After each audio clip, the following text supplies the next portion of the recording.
Jadi pas saya masuk pagi-pagi, rombongan di belakang, pertama yang disambut itu suara khas seorang nenek-nenek.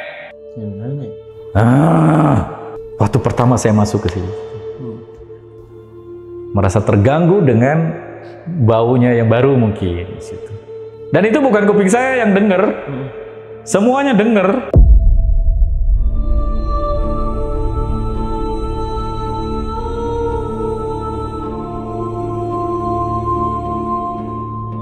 Saya sholat maghrib di rumah. Setelah sholat maghrib, saya ngaji. Pas waktu ngaji ya nggak satu ain habis gitu. Mati lampu. Pas mati lampu kemudian saya kan mau lanjut ngaji kan, saya pakai lilin dong. Astagfirullahaladzim. Anehnya dia nggak takut dengan pada saat saya lagi ngaji ya.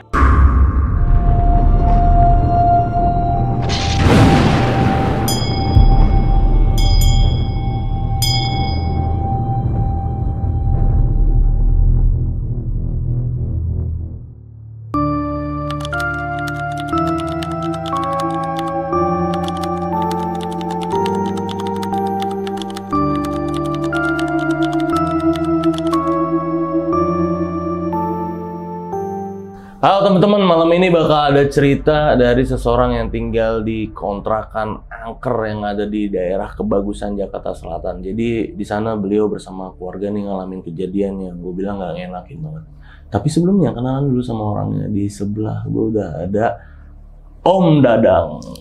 Om, thank you Om ya udah datang ke sini buat mau nyeritain ini. Siap. Om, ini kejadian kapan Om?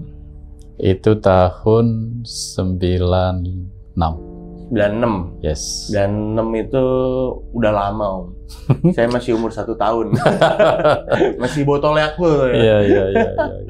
Berarti itu udah tinggal sama siapa Om di sana Om? Waktu itu lagi ngapain ngontrak itu kan biasanya kalau ngontrak ya kerja terus atau apa gitu. Ini gimana Om? Ya, saya keluarga kecil. Saya punya anak 1, saya istri dan anak. Kemudian ada teman saya, teman kerja yang setiap hari di situ, dan adik bungsu saya yang kerja di BSD waktu itu. Om juga di daerah situ? Saya di Pondok Pinang. Oh, makanya ngontraknya di Kebagusan gitu. Ya. Dan memang waktu itu daerah situ tuh tengah-tengah ya, lumayan tengah-tengah. Jadi kemana-mana enak ya? Ya, enak-enak. Aksesnya deket lah. Lewat Jor, masuk tol, keluar di Pondok Pinang, nyampe kantor. Kemana-mana deket tuh, Kemang deket. Ya. Pondok Pinang deket ya kan, mau mana deket lah, di situ enak.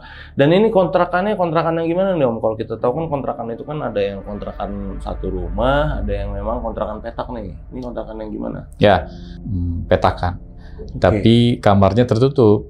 Oh, yang satu kamar ketutup gitu ya? Satu kamar tertutup. Di terasnya lumayan luas, kemudian ruang tamu juga lumayan besar. Kalau ini kan misalnya gini Om ya, kalau di kontrakan itu kejadian horor yang di kontrakan nih Om ya, yang di kontrakan yang di Kebagusan ini, itu kenapa nih bisa banyak kejadian-kejadian horor yang Om sekeluarga alamin kan? Menurut Om aja kenapa gitu? Apa ada yang sesuatu yang dilanggar, apa ada emang sesuatu yang terjadi, atau emang nggak tahu udah angker aja dari awal? Memang mereka sudah lama di situ sebelum saya tinggal. Berarti dari awal udah emang angker tuh ya? Tempatnya di situ. Tempatnya di situ. Angker ya. Oke, dari awal emang udah nggak enak berarti dari awal nginjakin kaki di situ. Ya, oke, ini ditahan dulu Om ceritanya. Jadi nanti diceritain detail gimana. Siap. Jadi buat teman-teman di rumah yang penasaran sama ceritanya Om Dadang, nonton video ini dari awal sampai habis, jangan ada yang skip-skip. Dan buat kalian yang belum subscribe Lonceng Misteri, bro langsung subscribe Lonceng Misteri biar Lonceng Misteri cepet 1 juta subscriber, oke? Ya Om Dadang, langsung kita mulai ya ceritanya. Siap.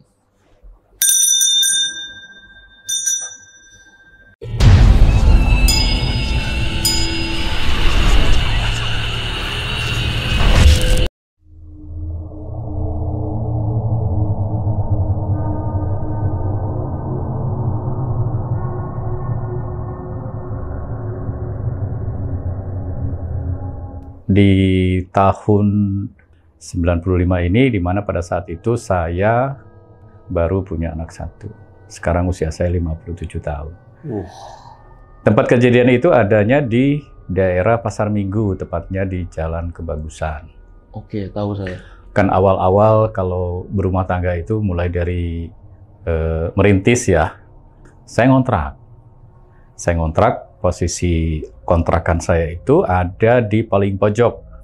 Rumahnya itu couple, dua, ada 4. Oke. 4 couple, nah saya yang ke-8 paling ujung. Biasanya kalau eks kebun atau ladang itu biasanya di pojok-pojokan itu ada pohon-pohon besar ya. Nah, saya tahunya ada pohon besar itu karena setelah kejadian saya tahu kalau di situ ada gangguan makhluk halus. Saya konsultasi sama yang punya. Ini kenapa kok anak saya nggak bisa tidur semalaman setiap hari? Dan itu saat itu saya kontrak 1 tahun. Di situ saya tinggal, saya, istri, anak pertama saya usia sekitar 2 sampai 3 tahun. Kemudian ada teman saya satu kantor, karena dia tinggalnya di Cianjur, jadi dia setiap minggu, setiap weekend dia pulang. Hari-harinya dia numpang di saya, ikut di rumah saya di kontrakan. Oh. Kemudian ada adik saya, adik kandung saya paling bungsu, paling kecil. Jadi berapa orang tuh? 1, 2, 3, 4, 5 ya. Sama anak 5. Sama anak 5. Nah, kebetulan bentuk dari rumah ini kan kayak petakan, tapi ada kamar tertutup di tengahnya. Jadi teras cukup lumayan luas, mungkin 2,5 kali 3 meter. Kemudian ruang tamu 3 meter sama kali 2,5. Nah, kamar tengah itu kurang lebih 2,5 lah. Di situ kan ada lorong ya, menuju ke dapur sama kamar mandi. Iya, kebagi gitu ya. Tuh. Di belakang itu ada space buat pintu ke luar. Ada space 1 meter, jadi bentuknya L gitu ya. Ketutup, di sana benteng. Kemudian di sini juga ada tembok yang memisahkan antara sekolah SD sama rumah di situ. Tanggapan yang pertama dari teman saya belum tahu waktu itu, kok kenapa anak saya nggak pernah tidur pulas. Teman saya bilang, nggak wajar nih. Anakku itu tiap hari nggak bisa tidur gitu. Saya belum ngeh gitu kalau itu adalah gangguan dari makhluk halus di kamar. Kemudian saya merasakan sendiri pertama kali pada saat saya sendirian di rumah. Jadi waktu itu saya bikin teh pagi-pagi. Setelah sholat subuh dari masjid, saya masih pakai sarungan. Di antara lorong menuju ke kamar, kemudian ada menuju ke dapur. Nah, di situ saya bikin teh manis hangat gitu ya. Saya merasakan ada kayak sesuatu yang padat lewat. Akibatnya kan sarung saya jadi terkibas tuh. Saya sampai menengok ke belakang gitu, astagfirullahaladzim. Sementara saya tahu pintu di depan dan pintu di belakang itu tertutup. Kan nggak mungkin ada gerakan udara kan kalau misalnya semuanya tertutup. Iya. Ya kan? Di situ pertama kali saya merasakan bahwa ada teman selain saya. Dan saya ingat teman saya itu bilang kalau nggak wajar nih anak nangis setiap malam. Oke, kemudian saya masih belum action juga tuh saat itu karena saya belum melihat secara kasat mata gitu ya. Saya punya hobi olahraga ya, tapi pagi-pagi nggak pernah keluar. Saya biasa ini stretching di rumah. Tapi kalau di dalam kan karena banyak perabotan, jadi saya di luar. Luarnya itu di belakang, kan ada space 1 meter itu yang bentuk L begitu. Jadi saya lari-lari itu dari belakang sampai ke pintu depan tuh. Kan lumayan panjang juga tuh ya. 3 meter, sampai di sini ada sekitar 7 meter lah. Lari. Nah, sepanjang saya lari bolak-balik begitu, saya merasakan ada sesuatu yang saya tabrak gitu. Pernah gak sih ngerasain kalau misalnya kita lewat, kemudian kita semacam nabrak gitu ya, tapi nggak loss gitu loh udaranya. Pernah nggak ngerasain begitu? Dan pada saat saya, itu pagi loh, Itu pagi dan sore ya. Biasa saya stretching itu pagi dan sore. Push up, sit up, squat jump itu pagi dan sore. Tapi kebanyakannya pagi. Pagi itu kayak seolah-olah saya kayak nabrak udara yang padat gitu. Pasti dong ngerasain ya. Ya kayak ada sensasi tersendiri ya. Gitu. Kayak padat aja gitu udara itu. Kan saya lari itu, bukan lari di tempat, tapi saya agak lari itu jogging aja gitu, tapi di dalam. Itu saya merinding saat itu dan yakin bahwa di situ pun ada, terutama di jendela di kamar ya. Jendela di kamar dan pas di pintu belakang dapur yang keluar. Ya udah itu. Kemudian ada laporan lagi pada saat saya berangkat kerja, istri juga berangkat kerja. Nah, kebetulan adik saya masih belum berangkat kerja. Anak saya kan dengan dia kan. Satu hari adik saya cerita bahwa anak saya dimandiin, sambil nyanyi-nyanyi di kamar mandi. Tahu-tahu tiba-tiba anak saya peluk adik saya. Bibi! Sambil nunjuk ke pintu kamar mandi, arah ke dapur. Takut! Teriak. Jadi saya tahunya itu pada saat saya pulang, kemudian diceritain.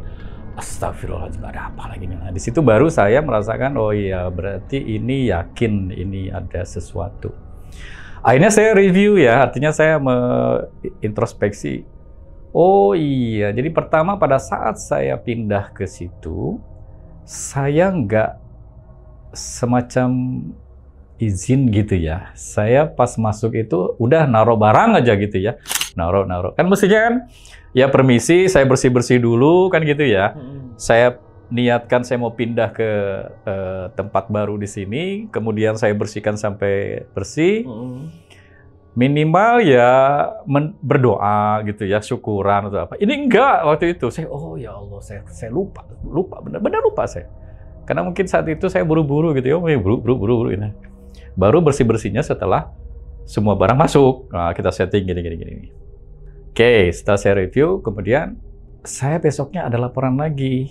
Kebetulan kadang-kadang orang tua saya nginep dari Tasik.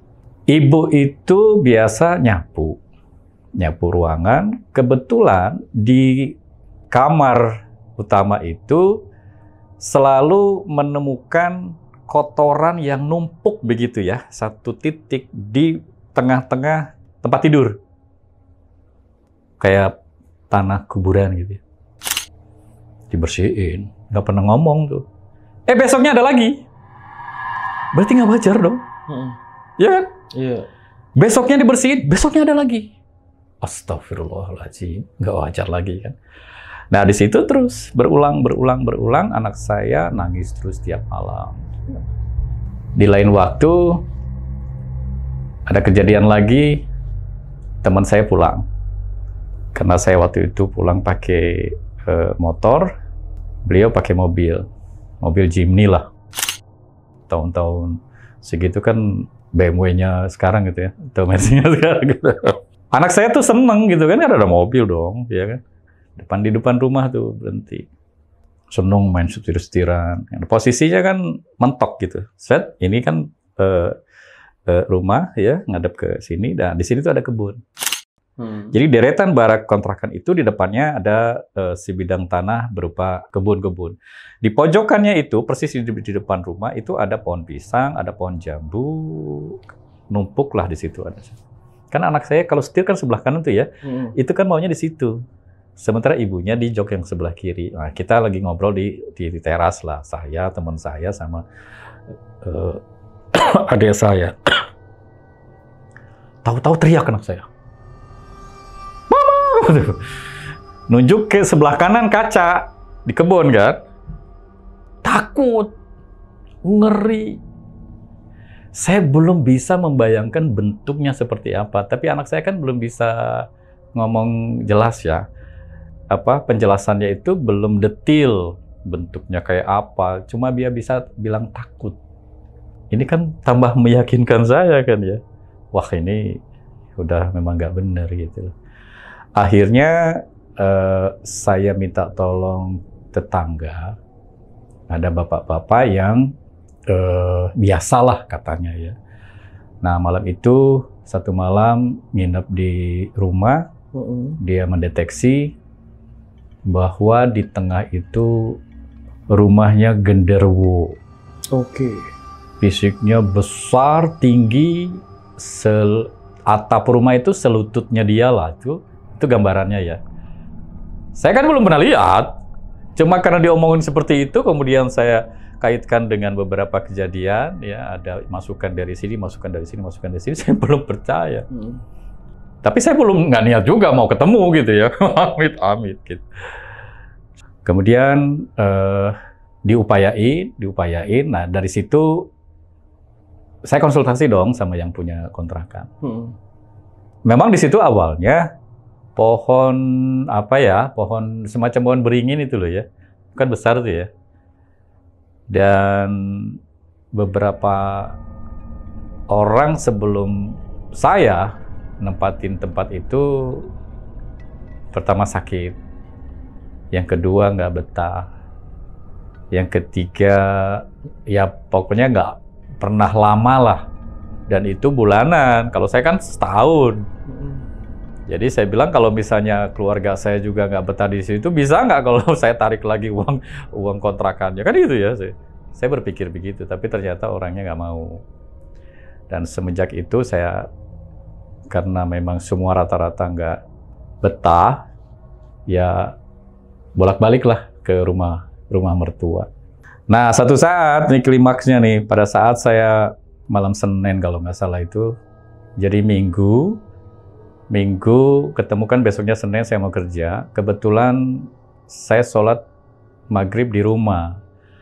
Nah posisi sholatnya itu, ini lorong menuju ke dapur, kemudian ini pintu ke kamar, saya sholatnya di situ. Setelah sholat maghrib, saya ngaji. Pas waktu ngaji ya nggak satu ain habis gitu. Mati lampu. Pas mati lampu, kemudian saya kan mau lanjut ngaji, kan saya pakai lilin dong. Saya pakai lilin di anak saya di depan, satu lilin di saya buat ngaji, dan satu lilin di dapur. Astagfirullahaladzim. Saat itu saya baru ditampakkan di kamar itu. Mukanya, ya Allah, merinding saya.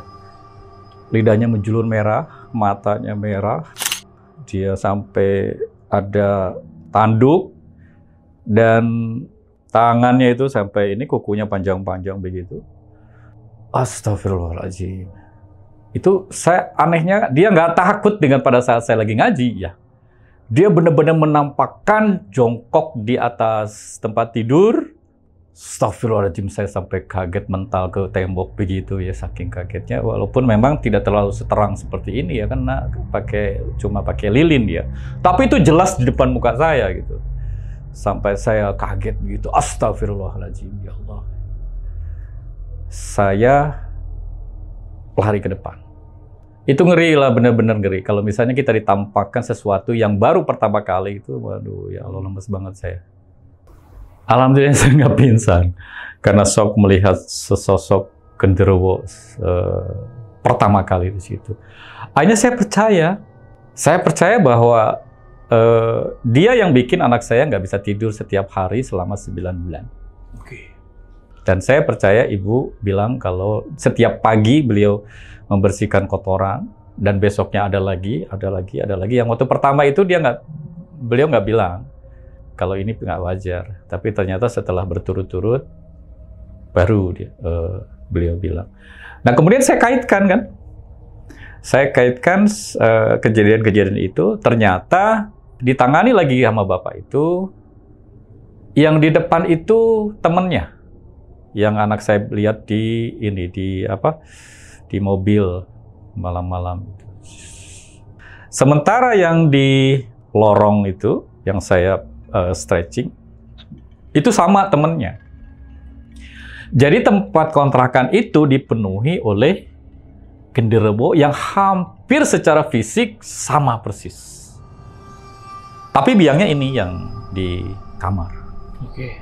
Sempat saya tanya, ada mediasi bapak-bapak ini. Jadi beliau yang narik, kemudian temannya yang bicara. Bapak itu bilang, Pak Dadang bisa silahkan tanya. Nggak apa-apa, Pak. Nggak apa-apa. Saya tanya, benar nggak kamu yang selama ini ganggu keluarga saya? Benar. Oh, dia bilang gitu. Saya minta kamu bisa nggak keluar dari rumah saya supaya anak saya tenang istirahat, kami pun tenang istirahat. Nggak bisa. Saya duluan di sini, udah berpuluh-puluh tahun, beratus-ratus tahun saya di sini. Saya pakai syarat, kamu pakai minta apa saya penuhin. Nggak bisa. Dan memang nggak bisa karena itu rumahnya. Saya minta sama bapak itu, pakai syarat Pak, nggak bisa. Saya tanya, bener nggak kamu yang waktu itu lewat saya di dapur saya? Iya. Teman-teman kamu banyak. Teman-teman saya banyak di depan, di pinggir, di belakang. Tapi ini teman-teman dan tempat kami gitu di sini. Saya tanya lagi bentuknya seperti apa yang di jendela di luar, di belakang, sama di depan. Itu teman saya, tapi dia lebih sama, hampir visinya sama seperti saya, tapi lebih kecil. Kalau saya olahraga kayak nabrak sesuatu yang udara yang padat itu ya karena memang saya nabrak mereka. Benar itu. Berulang kali kami berusaha untuk membujuk supaya bisa. Ternyata nggak bisa. Dan dengan terpaksa memang kami harus bertahan di situ karena memang kontraknya setahun kan. Saya hanya minta satu, kalau misalnya saya masih tetap di sini, tolong jangan ganggu kami. Nggak bisa. Nggak bisa. Saya nggak bisa karena ini tempat saya. Saya kasihan anak saya karena masih bayi. Setiap malam kamu gangguin, nggak bisa. Saya suka anak kamu. Astagfirullahaladzim. Anak saya cowok. Masya Allah. Tapi ya alhamdulillah anak saya mudah-mudahan tenang di alam sana. Kena almarhum. Meninggal usia 27 tahun di 2020 karena COVID. Menurut dokter. Tapi kalau menurut saya yakin anak saya bukan COVID. Karena 1 bulan sebelum pergi, saya interaksi begini terus gitu. Gimana nak? Sakit pak. Ya mudah-mudahan sekarang anak saya udah menjadi ahli surga di sana. Amin. Sama-sama Allah. Saya minta Bapak ini untuk membersihkan tempat, bagaimanapun caranya. Karena saya juga pengen tenang dong ya. Benar nggak, Mas Gilang? Ngomong sama si ini. Saya sama Bapak. Tolong sama si Bapak. Iya. Karena Bapak ini biasanya makhluk halus itu ditangkap, dimasukin ke botol. Buang ke kali. Ya, yang ngalir. Yang ngalir. Atau buang ke pantai lah. Gak bisa juga, Mas. Astagfirullahaladzim. Segala upaya untuk anak saya supaya bisa tenang. Tidurnya istirahat. Tetap kekeh itu. Gak mau pindah dia di situ. Kemudian saya tanya lagi yang sebelah. Mbak kenapa nggak bilang sebelumnya? Kalau bilang kan mungkin nggak mungkin saya ambil 1 tahun kan?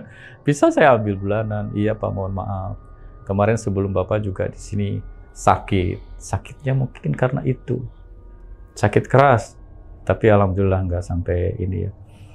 Jadi kami pun diganggu sedemikian rupa oleh pasukan genderuwo di kontrakan saya itu yang sama sekali nggak mau pindah dari situ. Masya Allah. Begitu Mas Gilang. Cerita saya di kontrakan itu. Saking saya nggak bisa tahannya karena jahat mengganggu ya. Kalau ini kan langsung ya mengganggu. Kemudian dia menampakkan wujud seremnya sampai saya melihatnya itu nggak bisa ngelupain selama beberapa waktu. Dan saya shock aja kalau misalnya saya sendirian di rumah itu udah nggak bisa ngapa-ngapain lagi. Total berapa lama Om di kontrakan itu? 9 bulan. 9 bulan? 9 bulan. Berarti kan kosong 3 bulan ya. Saya minta sama yang punya untuk ngembaliin uang saya, nggak bisa. Nggak bisa. Nggak bisa. Ya Allah. Saya upaya segala macam saya upayain. Bapak ini hanya bisa bantu dari 3 titik temannya itu di belakang, di tengah, sama yang di depan, itu hanya 2 yang bisa dipindahkan. yang mau ditarik gitu loh, yang di belakang sama yang di depan, yang di tengah, yang persis di jendela menuju ke sekolah, tapi kan kehalang ini ya tembok. Itu kayaknya temen deketnya lah, dia nggak bisa ini. Jadi hanya 2 itu yang.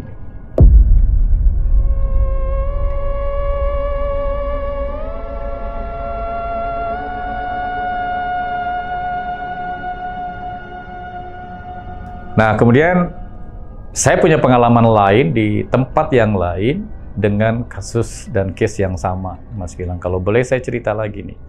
Karena saya ada beberapa titik dengan kasus yang sama, sementara pekerjaan saya kan waktu itu kontraktor ya. Saya punya kantor waktu itu di Komplek Kejaksaan. Boleh nih saya cerita ini ya? Boleh. Komplek Kejaksaan Pasar Minggu. Ini case-nya sama juga, tapi kalau ini rumahnya sudah direnov. Saya kontrak 2 tahun lagi waktu itu, tahun 2006 sampai 2008. Komplek Kejaksaan tuh. Pasar Minggu. Waktu itu saya udah punya anak 3.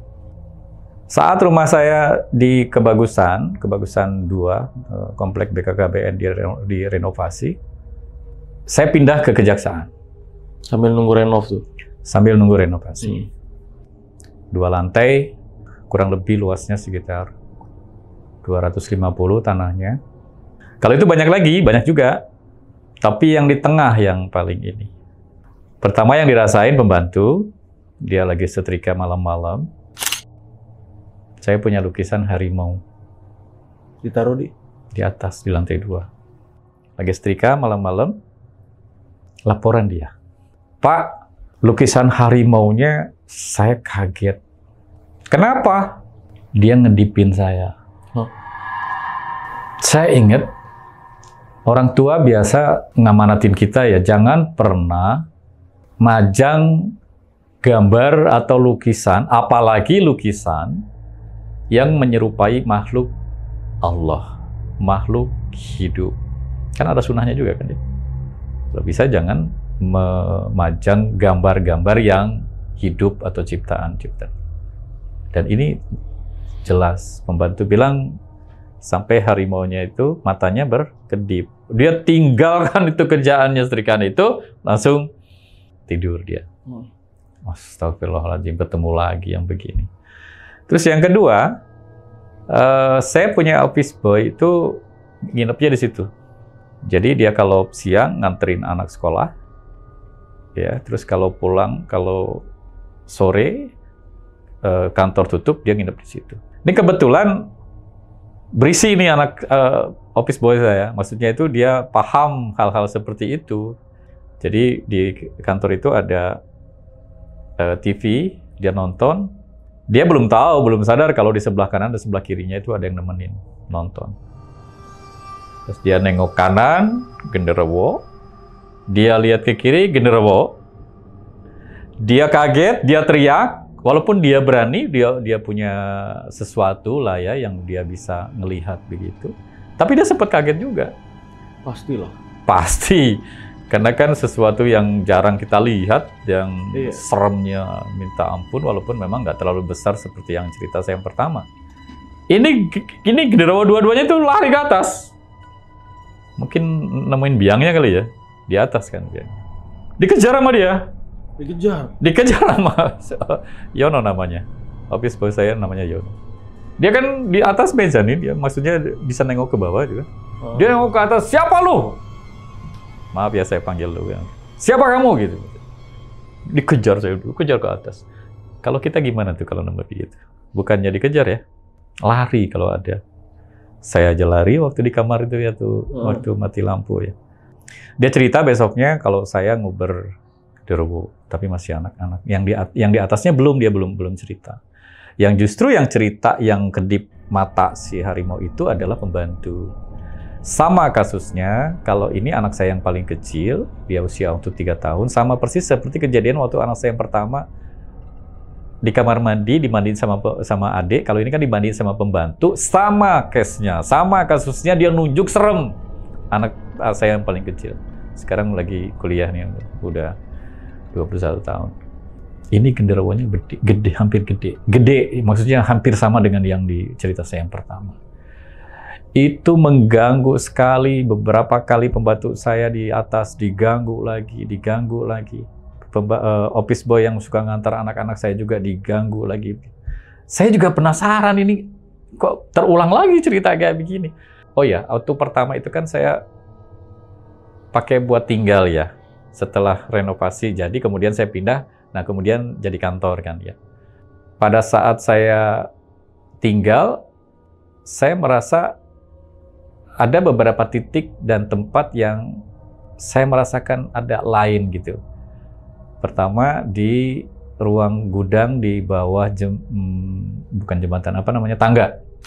Jadi kan kalau tangga itu begini kan di bawahnya itu ada space tempat kan, tapi dipakai buat gudang dan pintunya itu kan ada pintu kayu ya.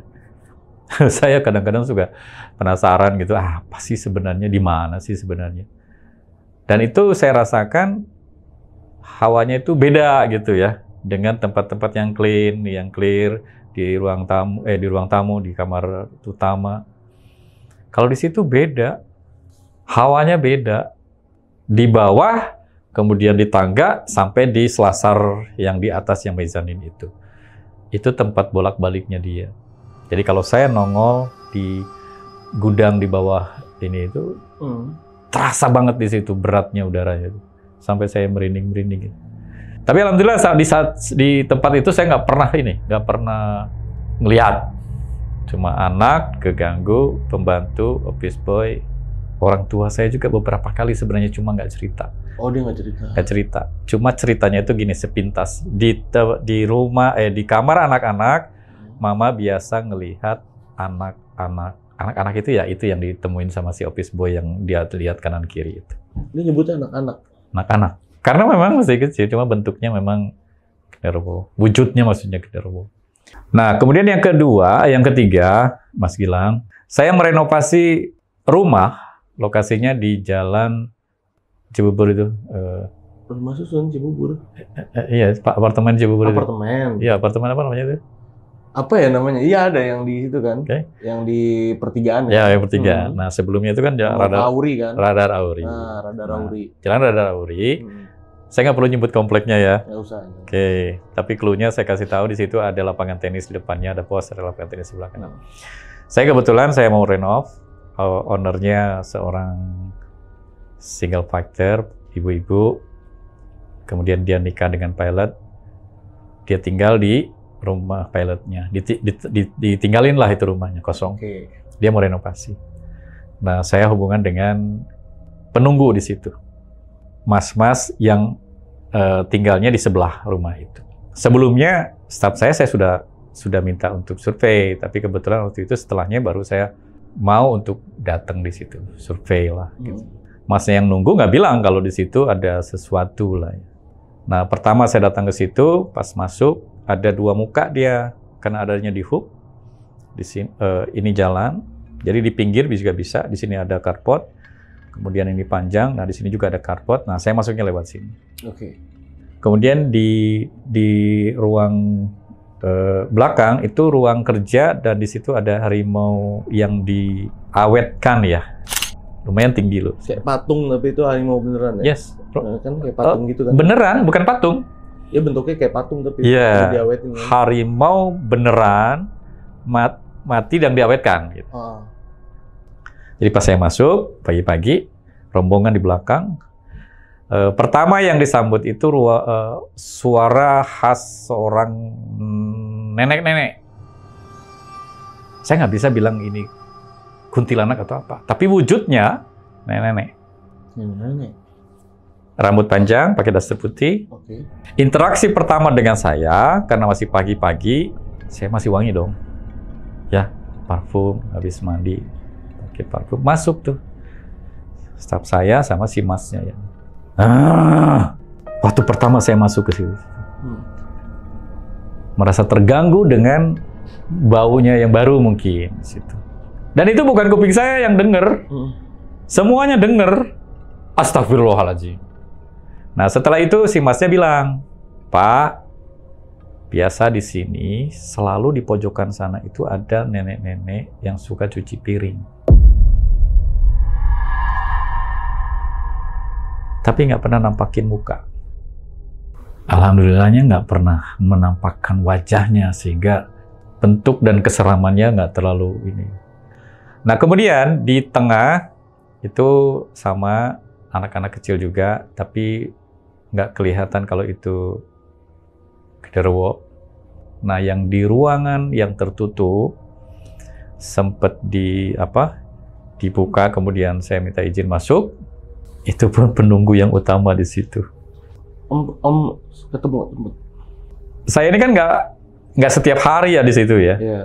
Yang interaksi kan sama tukang-tukang dong di situ ya. Yeah. Saya cuma survei pertama.